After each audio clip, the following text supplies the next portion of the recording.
I've already been introduced, so I don't have to repeat that.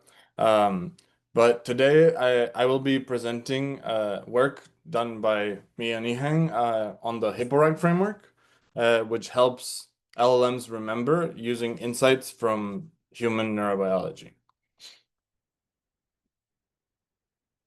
So this presentation will consist of two separate segments. First, we will explore the motivations and methodology behind the original HippoRag framework.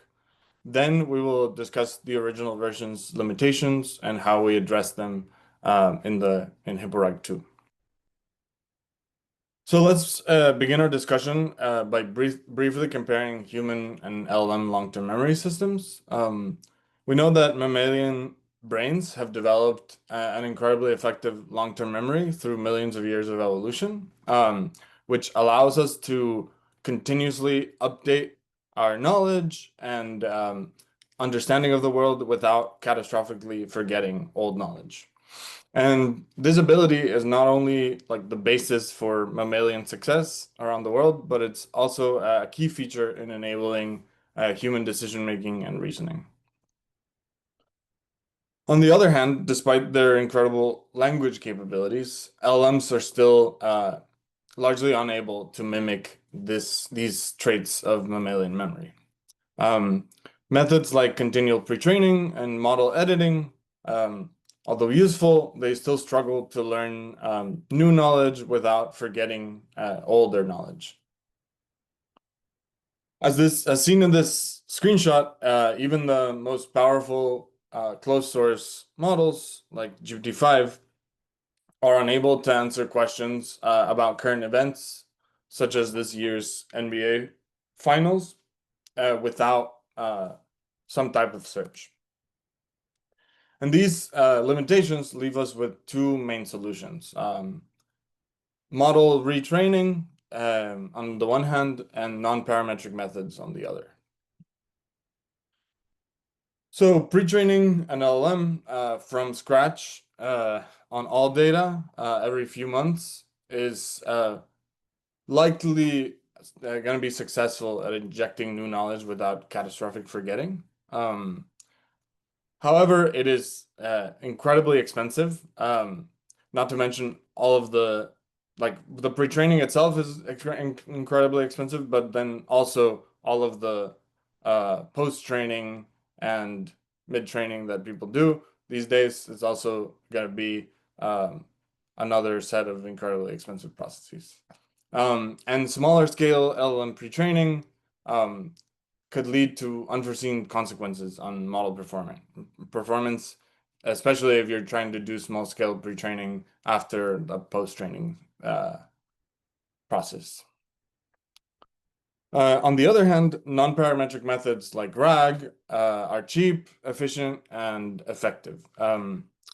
Characteristics that have helped to become the de facto solution for long-term memory in LLMs.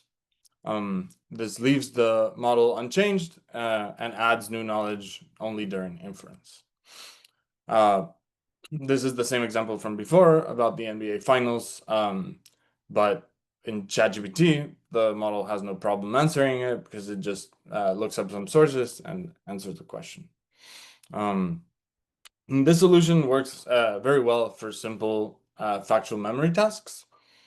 However, RAG systems don't always work. Are there questions in the chat that are happening? Yeah, you referred to a screenshot. I don't see any screenshot. Maybe I'm off track.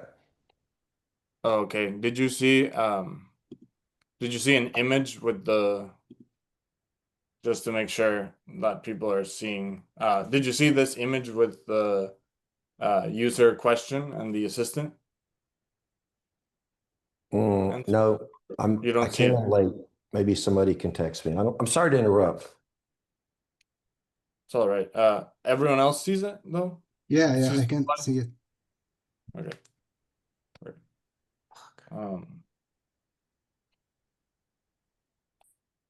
It is visible. Okay, cool. Let's just continue. Sorry about that.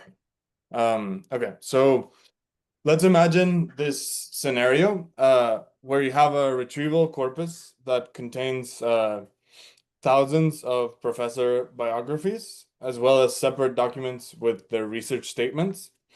And let's say that we want to find Stanford professors that work on the neuroscience of Alzheimer's.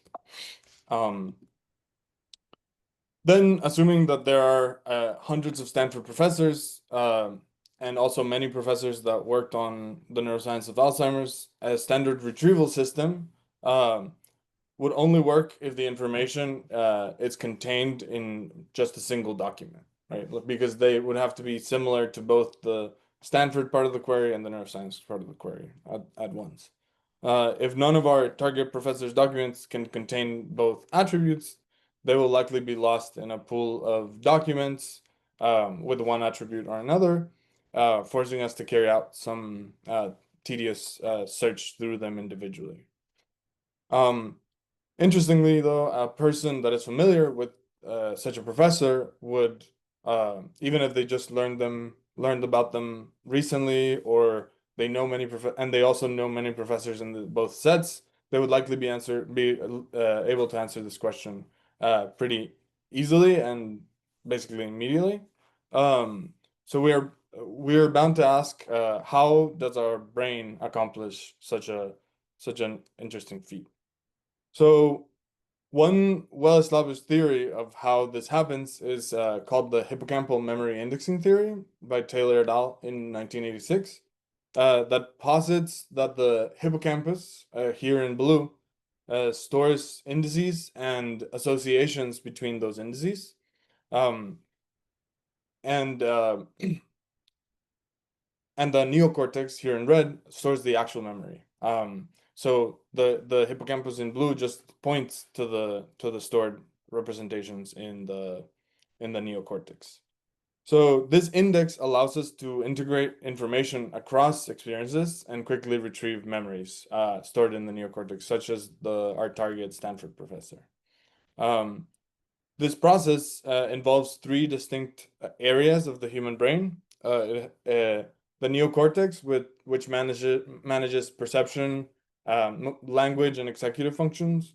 The parahippocampal regions, which serves as a bridge between both areas, and it's associated with working memory.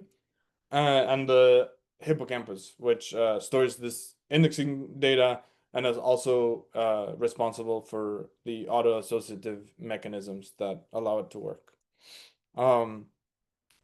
These three areas work together to accomplish two important processes. The process of pattern separation, which connects specific memories with several combinations of stimuli, and pattern completion, which allows for the recollection of the complete memories from just like partial cues, such as kind of like the concept neuroscience.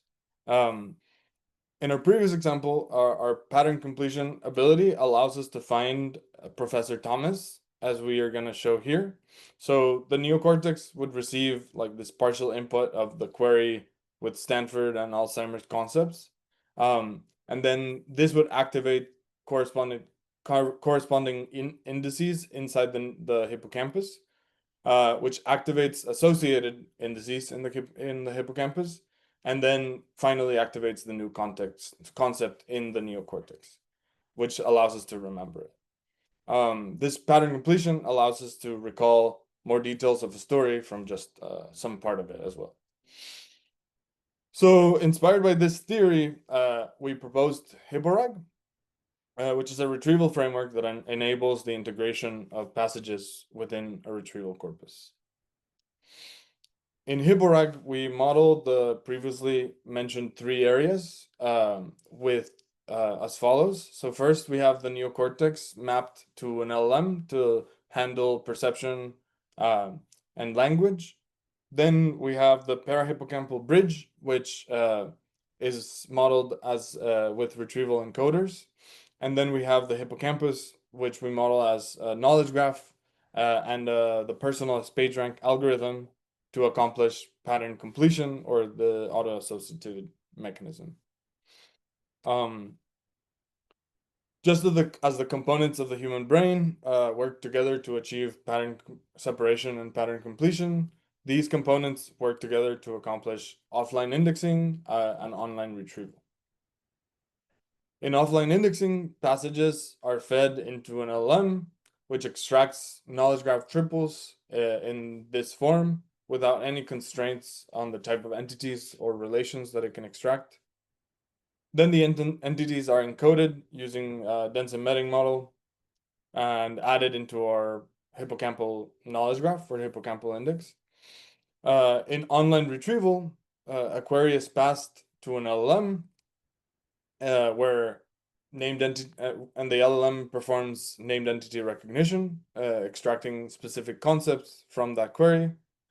Then these concepts are embedded by the retrieval encoders, by the dense embedding models, and they are linked to the most similar nodes in the knowledge graph.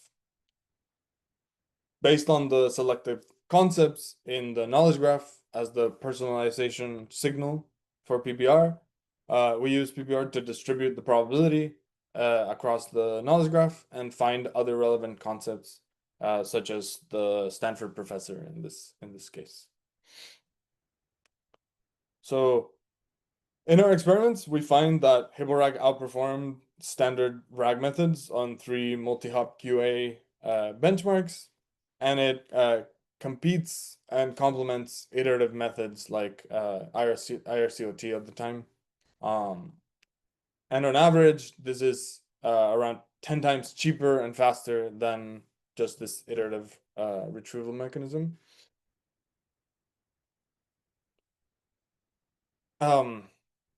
So even though HippoRag's performance in these multi-hop questions is multi-hop QA datasets is pretty impressive, it suffers from a severe limitation that brings down its performance in these and other tasks.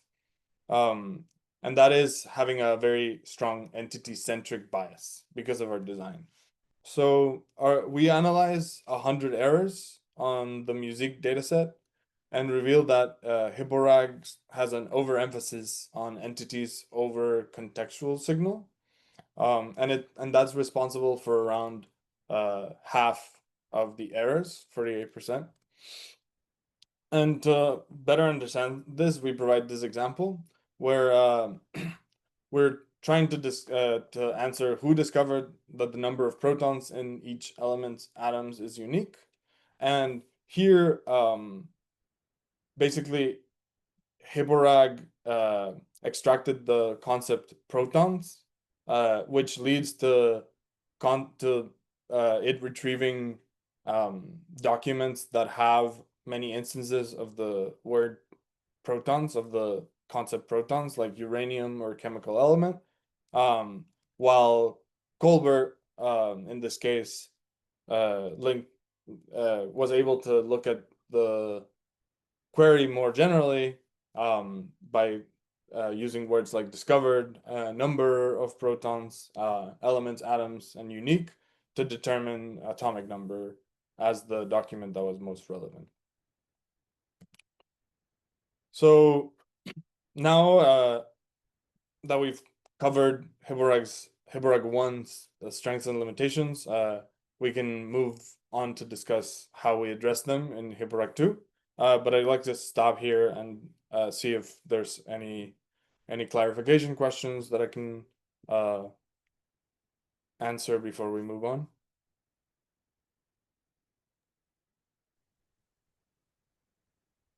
Yeah, I think we have a question in the chat. In the chat, okay. Yeah. Any solution to the don't think of the pink elephant problem, where it will actually retrieve the pink elephant? So I think in order to do something like that, you would need to have some sort of reasoning in the like prior to the retrieval. I think if you ask that question to a human, they will they'll definitely think of the pink elephant first and then think about other things. That's just how associative memory works. So I don't expect LLM memory to be any different.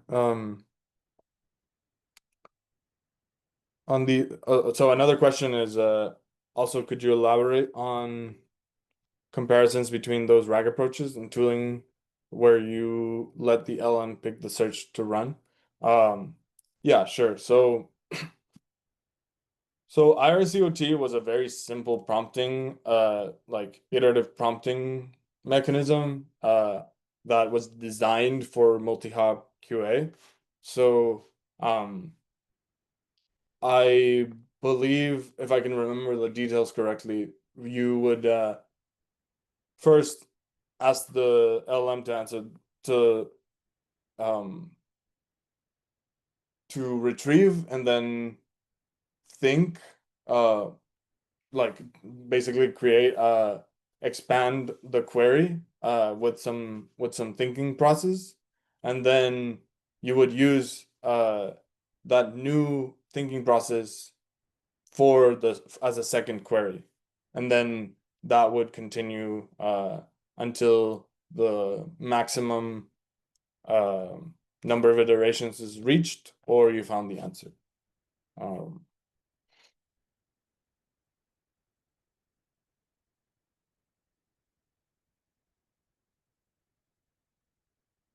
Yeah, so there's one more Um,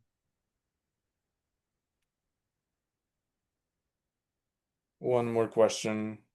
Maybe I'll I think this is less of a clarification question and more of a question for later. Why is it a problem?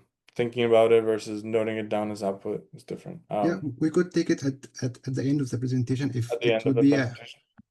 Yeah. So there's doesn't seem to be more kind of clarification questions, so I'll assume that people are clear on Hiborag 1, and we'll continue. Yeah, so although Hiborag 1 enabled like pretty strong performance in these concept-based associativity tasks, like finding which county Steph Curry's birthplace is a part of, which requires associating these two passages during retrieval. Its continual learning capacity is limited by its entity-centric bias, which hurts performance on factual questions like the one we discussed before, and also on more complex memory tasks involving sense making, which requires interpreting large scale and complex context, such as determining how Cinderella reached her happy ending in this second example by aggregating different sections of the full story.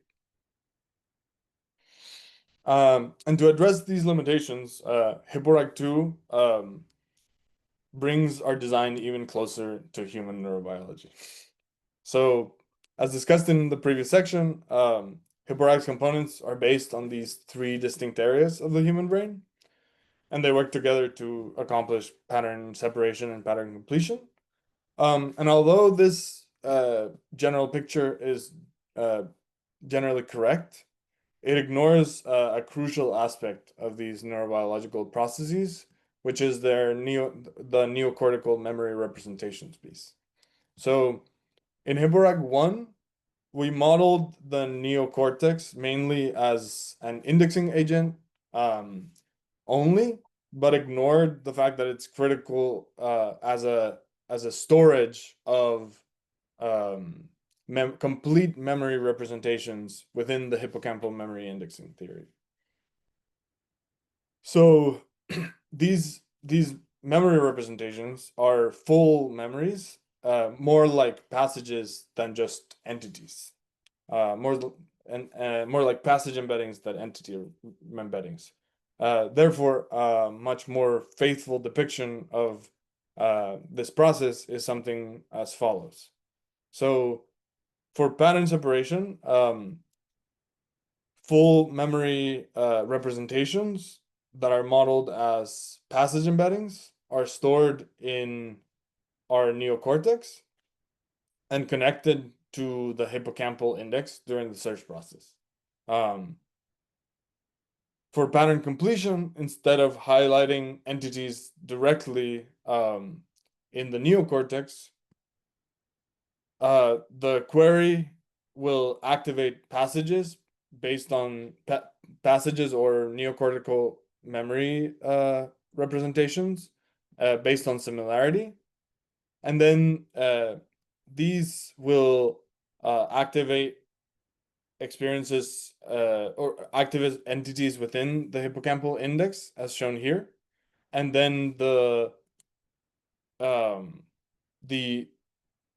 those intermediate entities will lead to an activation of the final memory representation in the neocortex. So here, the Stanford professor that works on Alzheimer's memory will light up.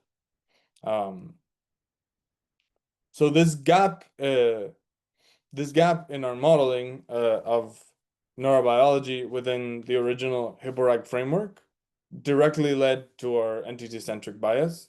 And since neocortical signals could not be used within this search process, HippoRag 2 addresses this gap as follows. So our original offline indexing pattern separation procedure changes from this slide right here, where only the entities are part of the graph, to this, where the passages are integrated into our knowledge graph directly. So there are edges linking the entities within the knowledge graph to the passages directly.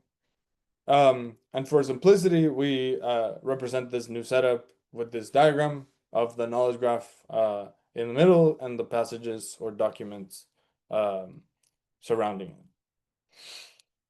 So that's for pattern separation, and for pattern completion or online retrieval, our method changes a bit more drastically. So we combined more faithful representations of neocortical memories with several other important changes.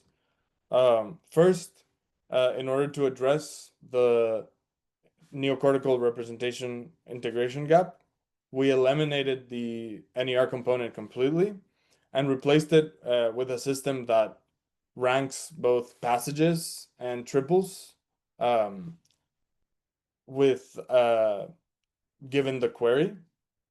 This passage ranking step represents how sensory input can activate neocortical representations directly as well as through the hippocampal structure. We also introduce a triple ranking or query to triple component, which allows for even greater contextualization. After retrieving the passages and triples, we introduce a component that mimics the inhibitory mechanism of working memory. In humans, this mechanism is involved in removing irrelevant information from the search process, and it is correlated with language understanding capacity in humans. So the system implemented using an LLM improves the relevance of the entities chosen as the seed nodes when we're starting our personalized PageRank process. Next, the entities in the filtered triples and the passage scores, both are used as seed nodes to assign personalized values for both passages and entity nodes in the graph. And then the PPR algorithm is performed to allow the probability to be distributed across the graph and for knowledge integration to take place. Finally, the top passages or neocortical memory representations are extracted. The ones with the most probability are extracted and are added to the LLM context for final question answer. So interestingly, this more neurobiologically faithful design addresses our original HippoRag's entity bias limitation and enables strong performance across factual memory as well as sense-making tasks alongside associativity. So it expands the tasks that we perform well on And through comprehensive experiments on 7 datasets across all 3 of these task types, we find that Hiborag-2 was the only non-parametric knowledge integration method, such as GraphRag and Raptor, that outperformed state-of-the-art retrieval systems. Here we used NVEmbed version 2, but there are new methods coming out all the time, which can also be used with Hiborag. And this suggests that methods that are inspired by human neurobiology could actually go like beyond retrieval, helping models integrate and reason over knowledge in a more flexible human-like way. Although there's a lot more to explore in this direction, we hope that our work can demonstrate how human neurobiology can serve to inspire in the design of LLM systems that remember just a little bit more like people do. So here's a link to our code if anyone wants to play with it. And I wanted to, before I just stop and take questions, I wanted to do a little look ahead on some work that Yiheng was doing and will be coming out soon. So in this new work, Yiheng explored an extension of Hiborag that goes beyond semantic memory and towards mental time travel capability or episodic memory by grounding our hippocampal index in a spatiotemporal axis, just like we do in our episodic memory by grounding it to time and space for easy retrieval. And we have validated the system in several episodic recollection and reasoning benchmarks and found that it performs very well. And we are excited to have this come out in the next couple of weeks. Yeah, so thanks so much for listening. I'll stop here and take questions. Thank you, Bernal, for this exciting presentation. I think we have a couple of questions in the chat. Cool.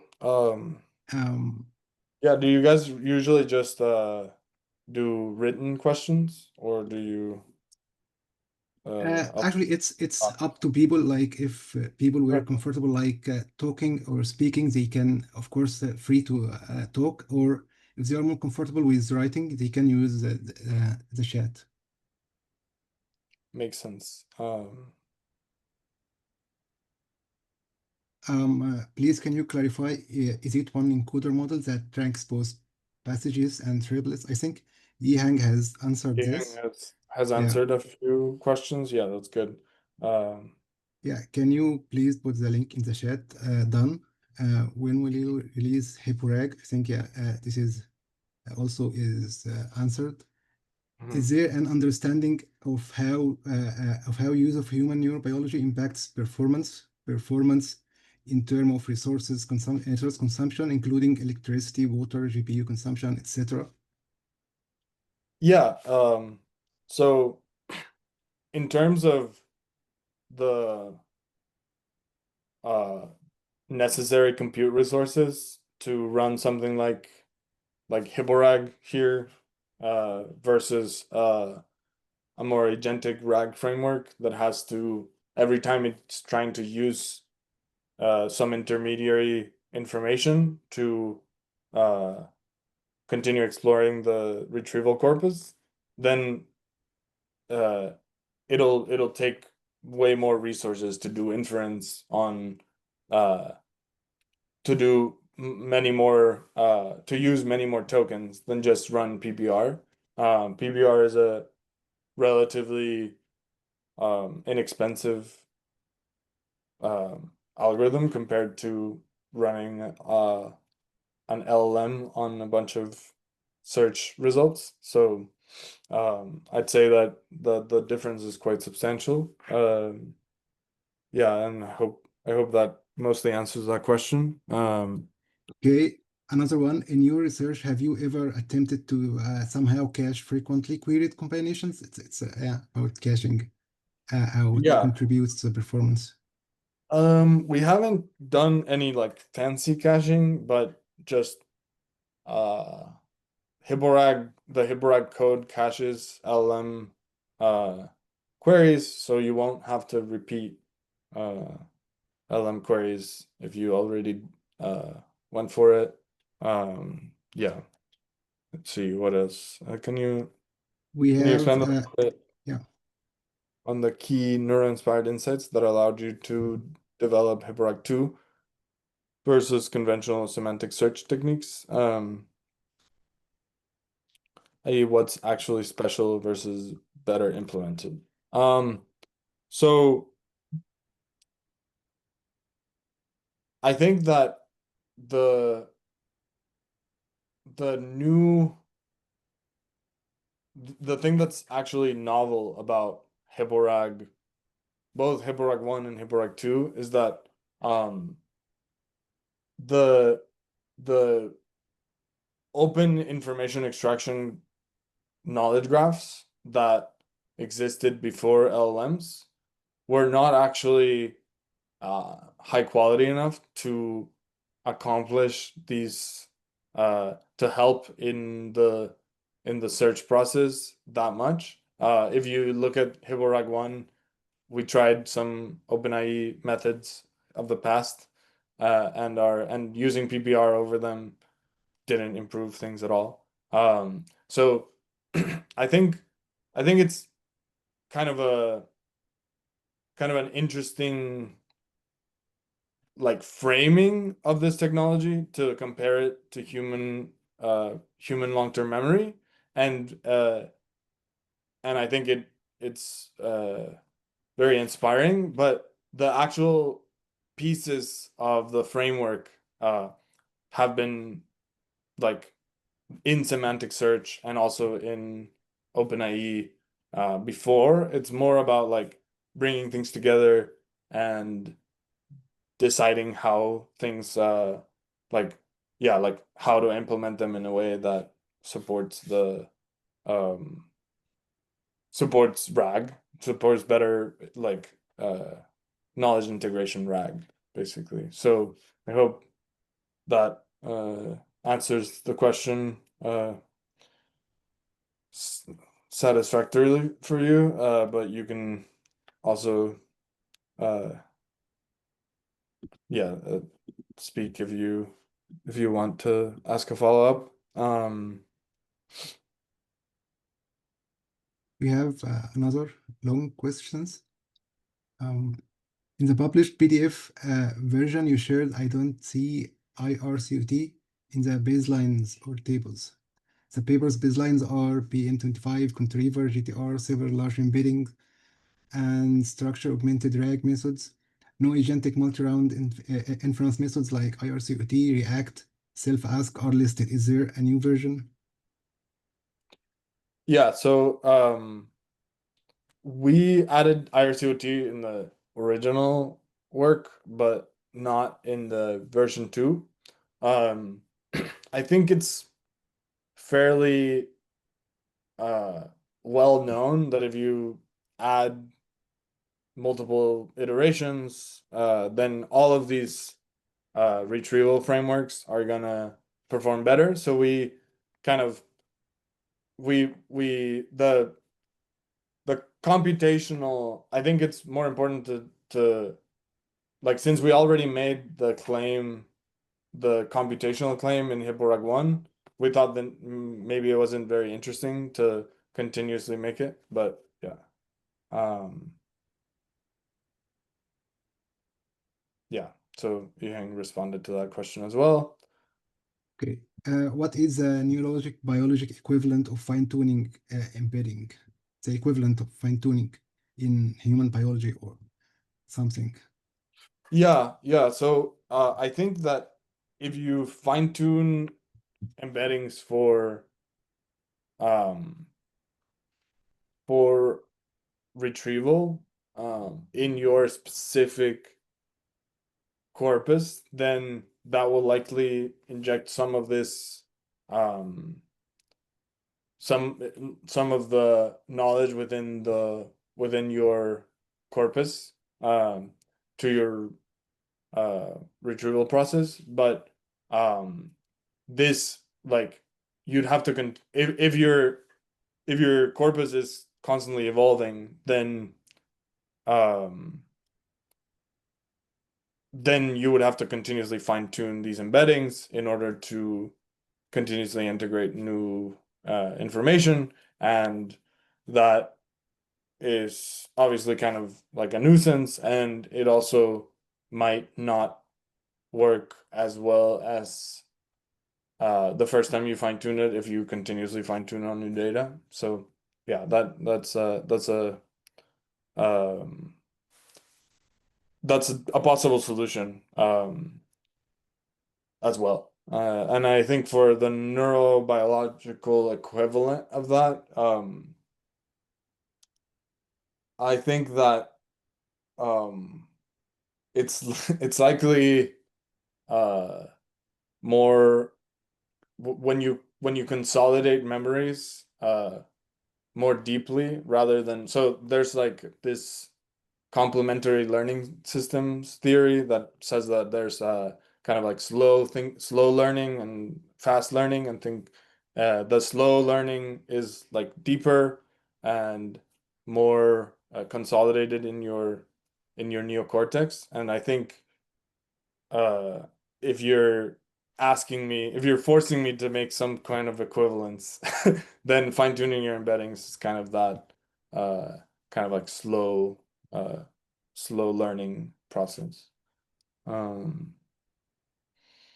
Is it in some ways like experiential memory that you gain from experiential learning versus memory that is just based on just like witnessing something versus actually doing something? Yeah, that's I don't know if it's exactly like, I think you're referring to procedural memory. Am I right? So there's like procedural, so there's declarative memory that is more like semantic and episodic, which is things that you can discuss. And then there's procedural memory, which is, I think, what you're referring to with the kind of doing processes and like getting better at doing processes. And what I was referring to in the complementary learning systems is actually within declarative memory. There's also this divide between kind of things, information that is new, and you're still using the hippocampus a lot to continue accessing the new information and like replaying and yeah, like using these new facts to do retrieval, versus more consolidated knowledge. And that's still declarative memory. That's still like explicit facts, but they're just more integrated uh into your neocortex, so it doesn't have to use the hippocampus that much. It just that's the embedding, the similarity measure that you're using is already kind of like has integrated these new facts, and so you don't have to go through any like one-shot associations to do this, if that makes sense. Thank you. Yep, no problem. Okay, cool. I think we have a list of general questions that Elena has probably sent it to you. But I have one question that it's a general one. It's about the paper itself. So I'm interested in how this research actually developed. Like, so your background is in biomedical research and AI, and then you are working on RAG, and you decided I'm going to use the hippocampal indexing theory, then PageRank. So when did you decide that I'm going to use PageRank in this work? Was it from the start, or did it like organically developed? And how did the idea itself came to be? So I think it's interesting to know about your line of thought about that.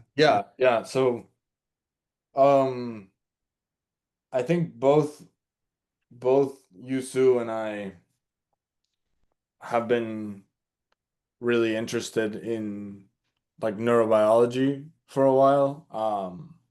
I think that the I think that the PageRank idea kind of came from like originally from Sue.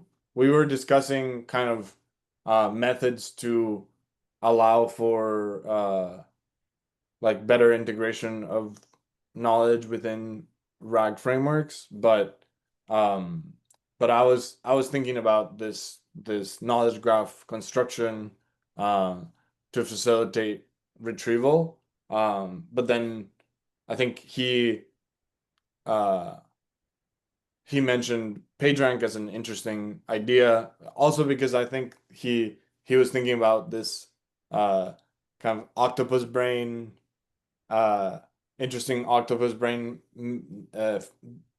findings where you have kind of there's many different like distinct independent cognitive centers for octopi, and then there's like kind of this winner algorithm that happens, winner takes all algorithm that happens between the decisions that all these separate cognitive elements are creating. And so I think he was like, PageRank seems like an interesting voting mechanism and we should think about it more. And then PPR is like the obvious extension to that idea. And so yeah, I think it was a combination of many different interests and situations. Yeah. Yeah, that's very cool. Like I really like that there is an octopus involved in this paper. So the other question is that the knowledge graph in HyperRAG is updatable, right? So you can update the knowledge whenever you want. Correct. My question is that is there any mechanism to handle like conflicting information? No, we haven't explored that at all. That is definitely an interesting direction that should be explored, but I think it's less of it's kind of like outside the scope of the Yeah, it's just the retrieval of the retrieval system itself, right? It's like a question about how to how to update yeah, knowledge how to make graphs. it like more closer to like a human memory, something that Right. we can relate to. Yeah, no, that it would be interesting to look into, but we haven't done anything there.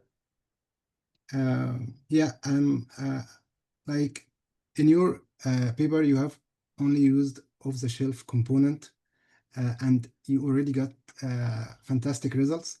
But just like opinion-wise, do you think like having the kind of human memories that we have would require something like of architectural reform, something beyond transformers and the kinds of models that we have right now? Yeah, so I think that the transformer model is going to be like a central part of future AI systems. So I don't really think that we're gonna do like any major um updating to the transformer architecture itself in the like in order to achieve like really human-like AI, but I do believe that there's a lot of modules around the LLM that have to be learnable and have to integrate with an LLM in a more like in a deeper way um in order to reach those heights, right? Like I do think that there's a lot architectural work to do, but I don't think it's gonna be about like tweaks to the transformer architecture itself or around it, if that makes sense. Yeah, or something like using hybrid models, which are very popular right now. We can still have our attention, but we can do some tweaks to make it more efficient and easier to train. So uh, a little bit even more broad and general question, like what do we mean by memory itself when we talk about memory in context of AI? I think people from outside can hear terms like memorization and memory footprint and memory, and these things may be confusing to some people. So what is this that we are talking about when we talk about memory? Is it just long-term memory or other kinds of memory like episodic and the memories that we have in our mind? Yeah, so I think there's a very clear categorization of memory concepts within human memory research. Like there's there's like working memory, which is kind of like 30 seconds to a few minutes long, and that is very small. And that's a whole branch of neuroscience research is dedicated to working memory. And then there's kind of long-term memory, and that is subdivided into procedural memory and declarative memory. Procedural memory is, as I said before, just like learning processes of how for how yeah, like learning processes in the world for how to do actions, and then you slowly get better and better at those. And then declarative memory is everything you can explicitly discuss. So that is divided um, into semantic memory and episodic memory. Episodic memory is contextualized in your experience, and semantic memory is usually less contextualized, more abstract, more generalizable, and usually more consolidated. But that's a very nice like structure of human memory research. But I think that for LLM agent memory, things are a bit more difficult and Complicated, yeah. confusing. Because sometimes people talk about memorization as something that you don't want because you're memorizing like training data and like could have legal issues and different stuff. Sometimes you talk about memory as this as RAG systems, as non-parametric memory. Sometimes you yeah, like there's just a lot of different ways to talk about it. I think that what I talk about when I talk about memory in LM agents is mostly declarative, like episodic and semantic memory. It's the thing that we're most different from LLMs, in my opinion. Like, I think that procedural memory is although LLMs can't like do the refining that we do, I think it's like more similar in some ways, and I think it's like the place where we can do the most work to bridge the gap. Um, yeah. Yeah, so it's like the jump you made from HyperReg to HyperReg 2. So in HyperReg 1, there was no accounting for something like episodic memory. But in HyperReg 2, it's closer to something like that by adding the context to the entities in the graph. So it makes it like more closer, a bit closer like normal memories that we have in our mind. Yeah. That's a good point. Yeah. I think that's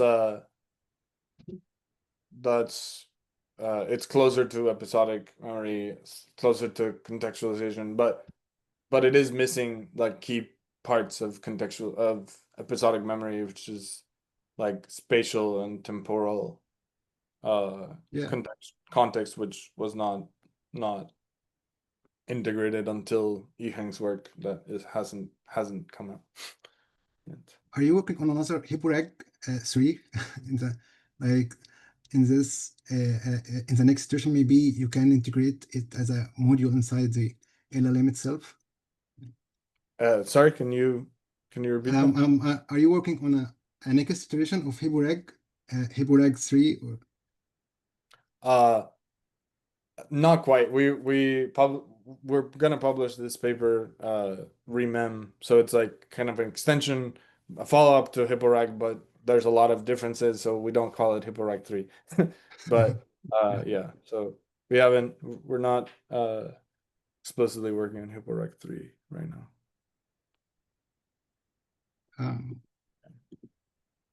We don't, I think we should check the chat for questions.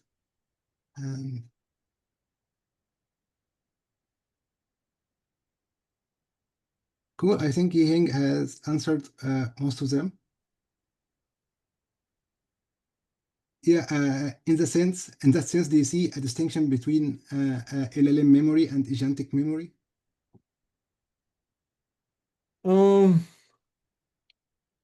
I kind of see both of those as the same thing. I think LLM memory and LLM agent memory is just kind of like LLM systems memory, right? So I think that